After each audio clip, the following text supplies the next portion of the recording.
Good afternoon. Joining me today are Health Secretary Dennis Schroeder, Deputy Secretary for Public Health Services Dr. Jinlene Chan, and Dr. Ted Delbridge, the Executive Director of the Maryland Institute for Emergency Medical Services Systems. Thanks to the millions of Marylanders who have rolled up their sleeves over the past 9 months, Maryland is one of the most vaccinated states in America. We have now administered more than 7.9 million COVID-19 vaccines. 96.1% of all Marylanders 65 and older have been vaccinated. 83.6% of Maryland adults 18 and older have been vaccinated, and we have vaccinated 82.6% of all eligible Marylanders aged 12 and older. We've achieved these numbers with strong public health outreach, innovative lottery and scholarship promotions, a relentless focus on equity, and without resorting to blanket mandates. As a result of all of our efforts, Maryland continues to withstand the Delta variant surge better than just about any other state in America. Last week, we reported the lowest COVID-19 case rate in the nation. Our positivity rate has declined by 20% over the past month. Our hospitalizations are down 60% from their peak, and we remain well below all of our pandemic surge capacity triggers. While hospitals in other parts of the country are overflowing with COVID patients, in Maryland, COVID hospitalizations are down and account for only 11% of our total hospitalizations statewide. We continue to avoid the surges that other states are experiencing by constantly adapting and evolving our public health response. From day one of this crisis, our focus has been on preventing hospitalizations and deaths. Our initial strategy was one of containment, which evolved into mitigation and then to vaccination, and we have now moved into a phase of maintaining immunity. We are working to get more of those last remaining 16.4% vaccinated, while also beginning the administration of booster shots for additional protection. There has been limited, confusing, and contradictory guidance from the federal government. In spite of that, Maryland health officials and our state team have spent the last several months building the infrastructure for a statewide operation for boosters. Last month, the moment that we received FDA and CDC authorization, we immediately began administering boosters to immunocompromised Marylanders. In addition, we launched an antibody testing program for nursing home residents across the state in order to ascertain their current levels of immunity from COVID-19.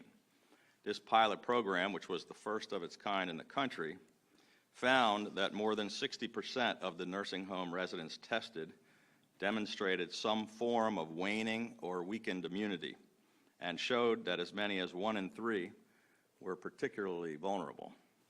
As a result, we issued an order which made all Marylanders 65 and older who are living in congregate care settings immediately eligible for booster shots. Last week, immediately after receiving final CDC approval, Maryland became one of the first states in the nation to authorize boosters for seniors and high-risk individuals. As of today, the state of Maryland has already administered over 78,000 booster shots. We have mobilized a robust network of vaccination providers, including pharmacies, primary care providers, mobile clinics, community health centers, and local health departments.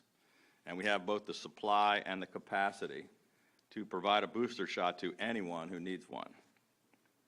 If you're confused about boosters, you're not alone. With so much conflicting guidance out there, I wanted to take a moment today to simply give Marylanders the current status. To determine your eligibility for a COVID-19 booster shot, the simplest thing to do is look at your vaccination card. If you received your second dose of the Pfizer vaccine at least 6 months ago, meaning March 30th or earlier, you may qualify for one of the categories which are currently approved, which are everyone 65 and older, everyone 18 and older with underlying health conditions, and everyone 18 and older whose occupation puts them at increased risk, including first responders, healthcare workers, and public transit and grocery store workers. If you're in one of these categories, you should strongly consider getting a COVID-19 booster shot immediately. If, like me, your vaccination card says that you received a Moderna COVID-19 vaccine and you are immunocompromised, you are also eligible for a booster shot. However, there's still no approval or guidance yet on Moderna boosters for the wider population, although the White House this week advised us that this is expected shortly. If you are one of the more than 280,000 Marylanders who received the single-dose Johnson & Johnson vaccine, there is still no federal guidance whatsoever for boosters. I know this is incredibly frustrating, and we repeatedly pressed for, and we are continuing to press for more action. We're hopeful that we will see more progress in the next few weeks. In Maryland, we've already launched a vigorous outreach effort for those Marylanders who are currently eligible for a booster shot. Last week, the Maryland Department of Health issued a bulletin directing vaccine providers to immediately make booster shots available to all eligible Marylanders. State health officials are engaging directly with Maryland nursing and congregate care facilities and with local health departments, primary care physicians, hospitals, pharmacies, and other providers across the state. And this week, our statewide call center began directly and proactively contacting all eligible Marylanders and have already scheduled more than 30,000 additional appointments for booster shots. You can visit covidvax.maryland.gov to find out where Pfizer boosters are available near you. We will also be launching a series of television and radio ads encouraging eligible Marylanders to get their booster shot. The other area where we are awaiting action from the federal government is the approval of vaccines for 5 to 11-year-olds. Earlier this week, Pfizer submitted data to the FDA showing that its vaccine is safe and effective for children. We anticipate that approval of this will come by the end of October. With that in mind, I have directed state health officials to advance and accelerate their operation plans for vaccinating children, working closely with pediatricians, school systems, and local health departments. The very encouraging news is that since the start of the school year, we have seen no surge in statewide COVID metrics. The cases that have occurred in schools represent a very small fraction of cases statewide, and we do not see any kind of increased severity among children. There are currently only 11 COVID pediatric hospitalizations statewide, which represents just 1.3% of our total COVID hospitalizations. And as I mentioned, COVID patients make up just 11% of our overall hospitalizations. The most important thing that school systems can do right now is to limit outbreaks and to prevent needless quarantines is to utilize the robust testing capacity that they've been given. Last year, Maryland introduced a statewide testing program for schools where we immediately made 1 million tests available for both public and non-public schools. For the current school year, we provided $182 million to local school systems specifically for surveillance testing of the student population, and we have now extended the application period for this program to October 10th. So far, only 13 of the 24 public school systems are participating. Today, we are again urging every school system to take advantage of this program. The Maryland Department of Health's testing program also has an additional 415,800 rapid tests available right now for schools to access. In addition, we have provided over $2.7 billion in emergency federal COVID stimulus funding directly to school systems over the past 18 months in order to keep kids safe. However, nearly $2 billion of this funding still remains unutilized. There's no excuse for any school system to fail to take any steps toward keeping their students and teachers safe. In addition to kids being back in school, the beginning of fall also brings the start of flu season.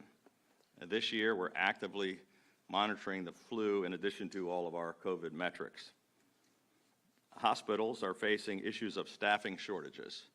We are taking proactive steps to maximize the ability of our hospitals to increase their nursing workforce. Last week, the Maryland Department of Health issued a notice allowing registered nurses or licensed practical nurses who hold a current active license in any other state or jurisdiction to render nursing care in the state of Maryland. State health officials are also strongly encouraging hospital systems to utilize nursing students, nursing assistants, and physician assistants as force multipliers. Our Secretary of Higher Education has again issued a request to the leaders of all of the state nursing programs to once again allow the earliest graduation possible for qualified nursing students. Today we are announcing that we will introduce emergency legislation to make some of these reforms permanent so that our hospital systems have the tools they need to respond to future crises.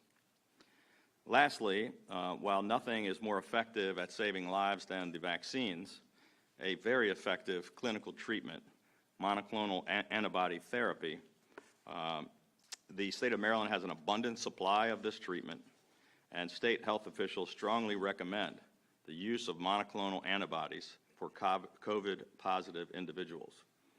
It's one of the first things you should consider doing before having to go to the hospital, when by then it may already be too late.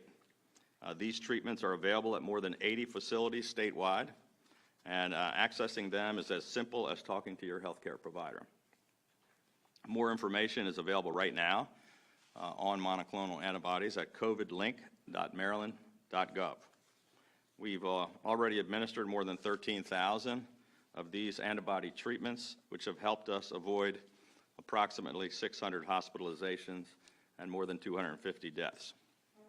Many more can be prevented if more patients take advantage of these life-saving therapeutics, which is why state health officials have directed clinicians to take actions to step up their utilization of monoclonal antibodies and to make sure that every patient who is qualified for this treatment is offered it. We continue to have one of the strongest health and economic recoveries in the nation, and we continue to work hard every day to save every life we possibly can and to keep us Maryland strong. Now I'm going to turn it over to Secretary Dennis Schroeder to give us some more details on our ongoing efforts to boost and reach eligible recipients for boosters.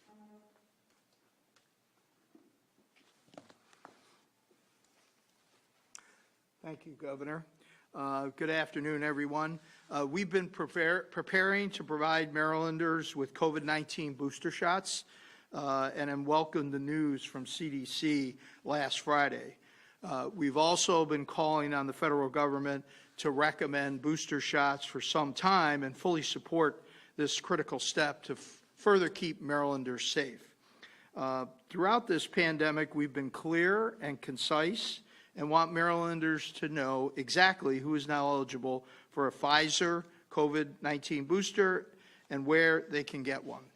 There are 4 categories of people who are eligible: Marylanders who are 65 or older, Marylanders who are 18 years of age or older living in long-term care settings, Marylanders who are 18 to 64 at high risk of COVID-19 due to underlying medical conditions, and Marylanders who are 18 to 64 years old working in settings that increase their risk for exposure to COVID-19.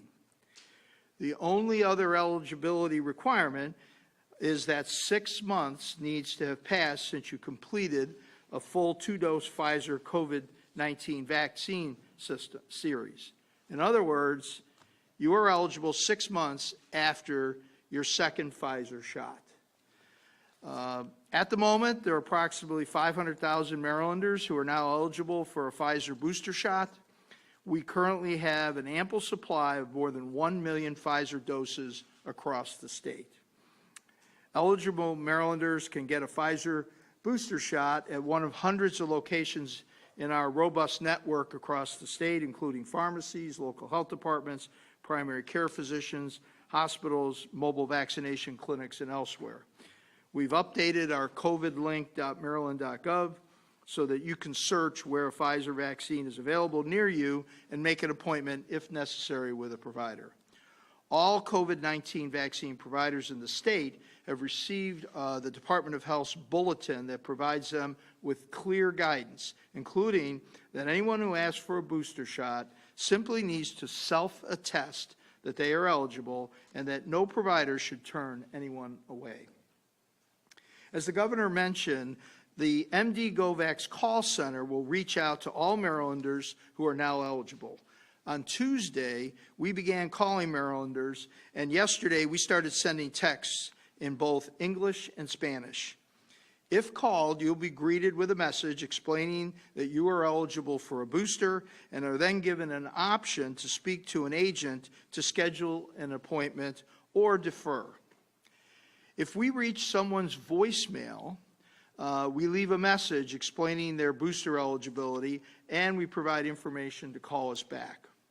The text asks for you to please call us at 1-855-MD-GO-VAX, our call center, or visit covidlink.maryland.gov to schedule your booster appointment today. The MD GoVax call center outreach also includes options to submit a request for an in-home vaccination through our No Arm Left Behind campaign. Includes rideshare assistance and My IR support to troubleshoot access to immunization records. Regarding My IR, starting next week, Marylanders will be able to access a QR code that has their COVID-19 vaccination in it through myirmobile.com, and that will hopefully continue to make it easier to gain access and to demonstrate that you've had a vaccination. All of this is one component of our robust communications plan to proactively encourage those who are now eligible for a booster shot to get one. In addition, we're going to run television and radio advertisements. We've begun posting information on social media, including our GoVax Maryland Twitter feed, where you can find facts and other information that you can trust about COVID-19 vaccines and more proactive communications about booster shots. There is no need to wait to hear from us, however. If you are eligible for a booster shot, we strongly encourage you to get one right away. As I mentioned, anyone who is now eligible for a booster shot or isn't certain can also call our call center at 1-855-MD-GO-VAX with any questions. Before I conclude, I want to say a few words about testing and monoclonal antibody treatment. Getting tested for COVID-19 is still extremely important and easy. All one has to do is go to covidtest.maryland.gov to find one of nearly 1,500 locations across the state to get tested. Yesterday, more than 33,000 Marylanders were tested.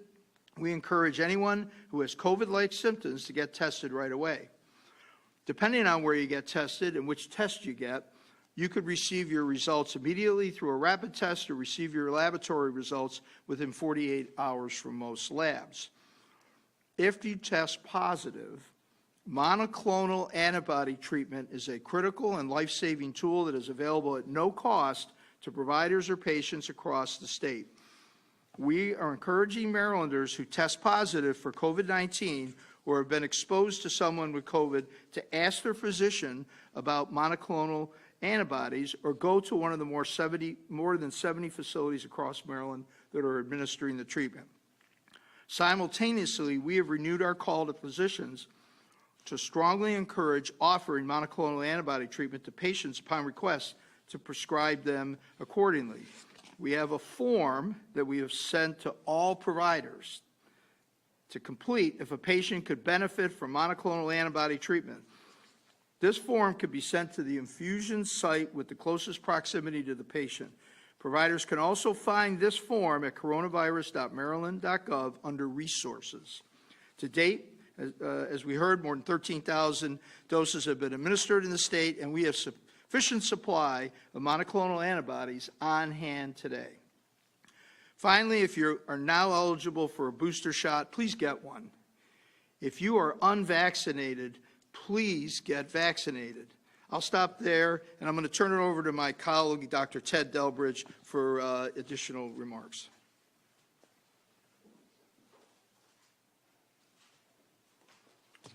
Good afternoon, Governor Hogan, Secretary Schroeder. Thank you for your continuing leadership. Since March 2020, we have been closely monitoring our healthcare system to ensure it continues to meet the exceptional challenges presented by the COVID-19 pandemic. In fact, several interventions over the course of this marathon have been directed toward optimizing the ability of the healthcare system to respond. Further, healthcare system metrics have served as an important barometer for how Maryland is doing overall. As of today, there are 7,290 patients in Maryland hospitals. Among them are 797 adults and 11 children with COVID-19. Overall, 10% of patients in acute care hospital beds have COVID-19, as do 22% of patients in intensive care units. In fact, 1 out of every 4 COVID-19 patients in a hospital is in an intensive care unit.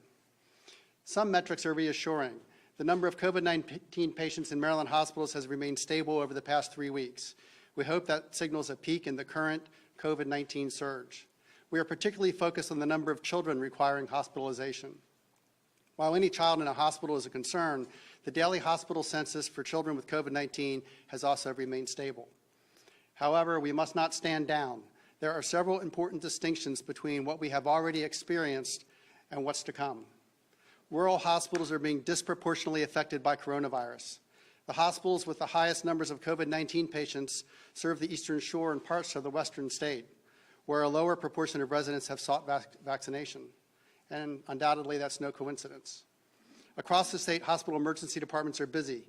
They signal the emergency medical services system when they're particularly challenged by declaring a yellow alert. As of this morning, 25% of Maryland's hospital emergency departments were on that status. They are not busy exclusively because of coronavirus, but more so because of the sorts of illnesses and injuries they treat all the time. Marylanders, unquestionably, are back on the go. Finally, last year we were concerned about the potential convergence of a COVID-19 surge and flu season. Fortunately, that did not come to fruition. All the mitigation factors toward coronavirus were effective at reducing the incidence of flu and other respiratory illnesses. Flu season was uncharacteristically mild, resulting in fewer emergency department visits. Now, people on the move seem less likely to be wearing masks, and we are already seeing more people with an assortment of respiratory illnesses seek medical care. Without question, the people of Maryland are fortunate to have a healthcare system that has repeatedly proven its resilience. This is a testament to the tens of thousands of people who go to work every day in our hospitals, clinics and offices, and in the field. However, those same people are just plain tired of going at more than 100% for so long. Hospital staffing is a challenge, leading to less flexibility to accommodate new surges in patients. Thus, we continue to treat COVID-19 patients at the facilities at Laurel Medical Center and the Washington Adventist Hospital in Tacoma Park. We continue to operate the Critical Care Coordination Center, or C4, helping to match the needs of patients with available resources throughout the state. This week, we will expand the C4 to include pediatric patients and their needs. As I noted, COVID-19 is a small factor contributing to children in hospitals. However, other respiratory illnesses and viruses are affecting children earlier this year than is typical, leading to more emergency department visits and hospitalizations. Each of us should be asking, what can I do? First and foremost, if you have not been vaccinated for COVID-19, please do so. This problem will not go away without you. Also, more than 1/3 of the people who get COVID-19 end up with long-term health effects. I know that many people still have questions or may have gotten bad information. Please get the answers from reliable resources. Vaccines are exceptionally safe and effective. I wouldn't have gotten one myself or made sure that my family did as well if I didn't believe that to be the case. As Governor Hogan and Secretary Schroeder said, if you develop COVID-19, promptly speak to your healthcare provider about treatment with monoclonal antibodies. There is a limited window of opportunity to receive that treatment once you are tested positive, so time is of the essence. Please get a flu vaccine. Flu season starts this week. We must all do what we can to limit the spread of influenza. Otherwise, we create the potential to overwhelm our healthcare system, creating needless suffering and even death. The vaccine is the best tool, and now is the time. And it's available from your healthcare provider and pharmacies all over the state. Pay attention to what actions that keep you and those around you healthy. The rules haven't changed. Wash your hands often. Stay away from others if you are feeling ill. If you are not yet vaccinated, or if you can't be assured that the people around you are, play it safe. Wear a mask. Unfortunately, the challenge has not yet ended, but we know what will carry us to the finish line. Hopefully, we can all do our part, and the healthcare system is doing its part. Thank you. Thank you, Doctor. With that, we'll be happy to take some questions. Right. Governor, there's a lot of talk about mandates, first responders, that sort of thing, people potentially having to losing their jobs, counties over. Once again, how do you feel about that? So Montgomery County, for instance, discussing mandates for first responders who've not gotten vaccinated yet. Well, I mentioned earlier that, we're leading the nation in vaccination, and so far, I mean, there are only 16.4% of the people remaining who have not been vaccinated, which is far better than, most places you would go in the country. So we don't think that there's a need for mandates. We've been doing very, very well with the plan that we've had for a long time, which is just continually giving people the facts and encouraging them as strongly as we possibly can. As we were coming into the room today, news came across that the U.S. Senate has passed a continuing resolution. It appears it is on track to avoid a shutdown of midnight tonight. As you know, the infrastructure bill right now appears to be sidetracked. Given the fact that we are 17 months into this pandemic right now, what is your viewpoint from in this State House about how what has been going on in Washington is affecting the stability of the country to respond to this crisis? Well, I'm probably like a lot of people in America, completely frustrated with divisiveness and dysfunction in Washington, and the fact that they don't ever seem to get anything done. And maybe both parties are to blame, but this was the infrastructure bill, which I've been working on for more than 2 years and been an integral part of bringing people together, that we passed it overwhelmingly in the Senate. We got the president on board with it, and he was touting as his signature achievement about bringing people together and getting something done on a bipartisan basis. Republicans and Democrats have been saying they're going to do this for decades. We finally are on the goal line, and the House is playing games and now trying to force other things into the discussion. The extra $3.5 trillion that there's no bipartisan agreement on. There's not a single vote for, on the Republican side, and which was part of the bipartisan negotiations to take all of that out and to not tie them together.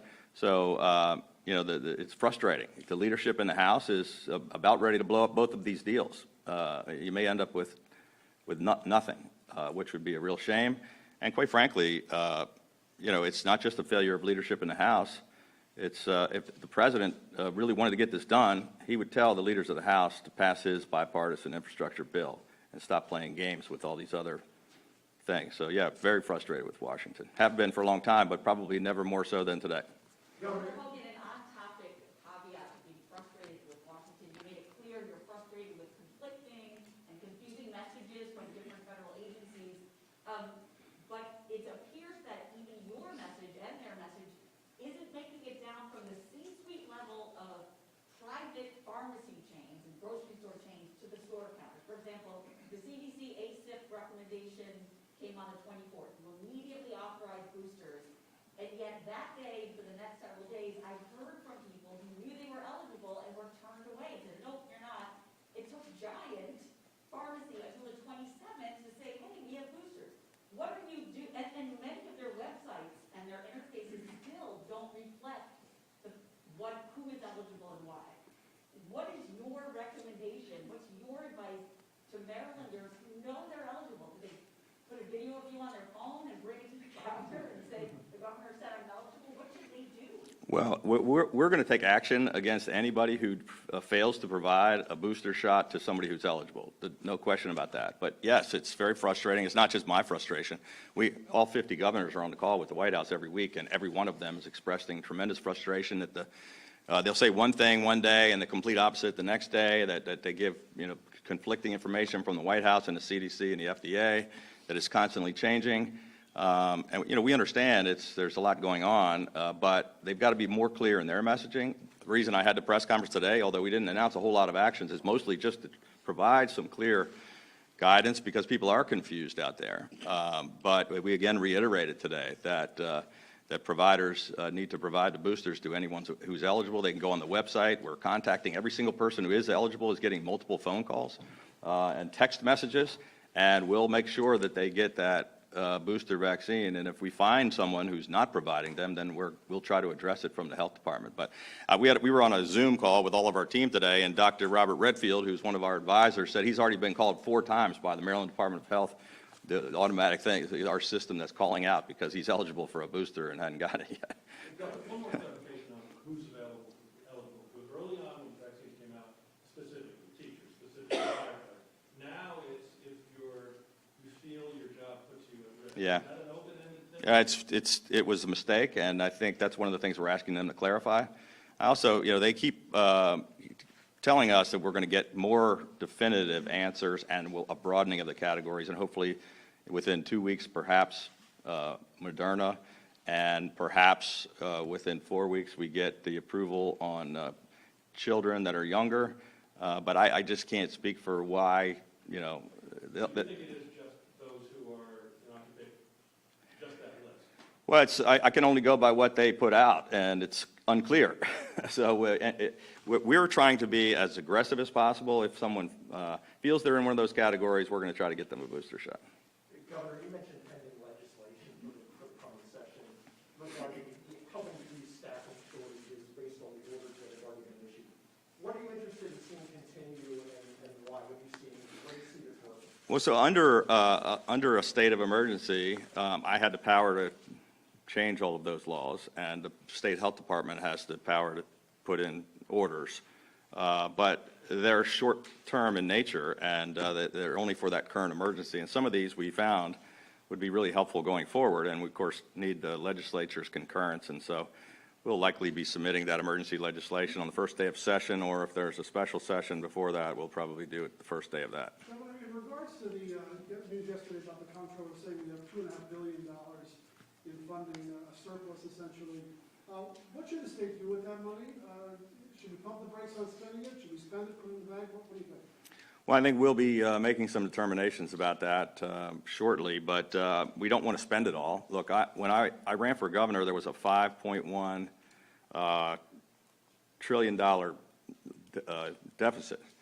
We now are at zero and we have a surplus. We don't need to go back into the hole like we were before. We've worked very hard to try to get to this point. We also worked really hard on this federal funding, which helped us get to this point. We had one of the best economic recoveries, 16 months of job growth. All the numbers are doing better than expected, and that's great. But we're going to continue to be fiscally responsible, and we're not going to just try to find new ways to waste that money. We're going to kind of try to keep as much of it on hand as we can, or figure out a way to give some of it back to the taxpayers. And we're getting about 82% of the population now vaccinated. For Marylanders out there who are thinking, when are we going to reach herd immunity? When is it, the numbers have stabilized much? Is that going to... Well, we're all learning as this thing evolves. We're in uncharted territory, right? It's what we're finding now, what the federal government's just discovering and what we've been finding is that while these vaccines were a tremendous success, Operation Warp Speed, they've been tremendously effective at preventing serious illness, hospitalizations, and death, that they do have only a certain shelf life. And so I mentioned earlier, we're about maintaining immunity because we're finding people after 4, 5, 6 months, it starts to drop off. And we've started vaccinating people 9 months ago. So, it's not just how many people do we get vaccinated the first time, it's how many people can we keep safe for a long period of time until we stamp this thing out. Question about school testing. You had reported that 13 of the 24 school districts are participating in the state testing program. I spoke with Frederick County last week, and they were insistent that they are going to continue to work with their own county health office. That is something that's, I know, is not being recommended. What ability do you have to bring these other districts into the state?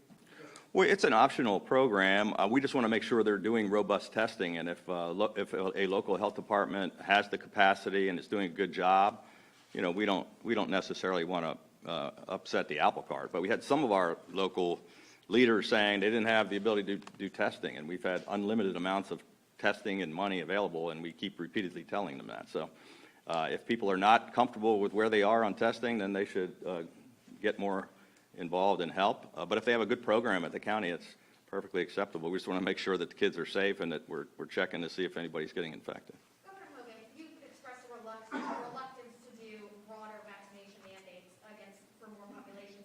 Can you please explain your What do you mean? Like, why don't you want to do a vaccination mandate for public school students?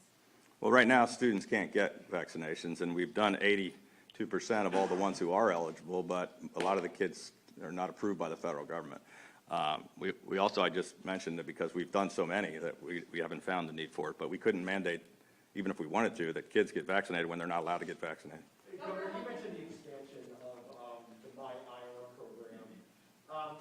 Does this essentially create a voluntary vaccine passport that employers and other entities could use to determine whether or not a person is vaccinated and potentially deny people entry?